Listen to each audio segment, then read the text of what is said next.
નમસ્કાર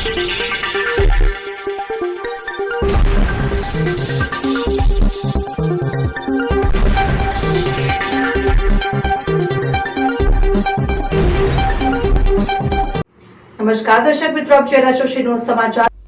ક્વાંટ તાલુકા આરોગ્ય કચેરી અને દિશા ડોન બોસ્કો ક્વાંટ દ્વારા ડોન બોસ્કો હાઈસ્કૂલ ક્વાંટ ખાતે વિશ્વ મહિલા દિન 2025ની ઉજવણી એસ્પિરેશનલ તાલુકા આરોગ્ય ચેતના ઉત્સવ લોકજાગૃતિ કેમ્પ યોજાયો હતો,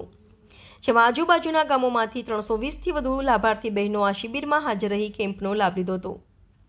લોકજાગૃતિ શિબિરમાં ક્વાંટ પંચાયતના પ્રમુખ મિલનભાઈ રાઠવા તથા ક્વાંટ તાલુકા પંચાયતના ઉપપ્રમુખ ભારેશભાઈ રાઠવા, તાલુકા આરોગ્ય અધિકારી ડોક્ટર જિગ્નેશ પ્રજાપતિ, દિશા ડોન બોસ્કો સંસ્થાના rector father Mayank, Acharya father Ajay, father સોન તથા પ્રાથમિક આરોગ્ય કેન્દ્ર ખાટિયા વાંટના મેડિકલ ઓફિસર ડોક્ટર પૂર્વેશા રાઠવા તથા ડોક્ટર રૂચા પંડ્યા, પ્રાથમિક આરોગ્ય કેન્દ્ર મોડી કડાઈથી doctor Jyoti Rathwa,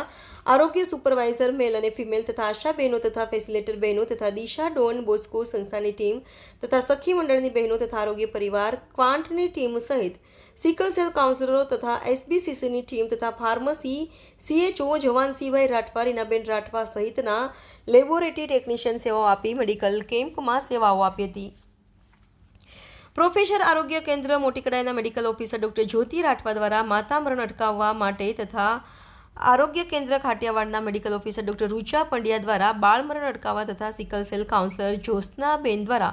sickle cell અટકાયત માટેની લોકજાગૃતિ લાવવા બાબતે વાત કરી હતી।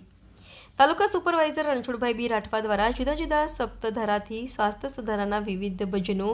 રાઠવી ટીમલી રૂપી ગીતો રજૂ કરી કાર્યક્રમમાં રંગ રાખ્યો હતો।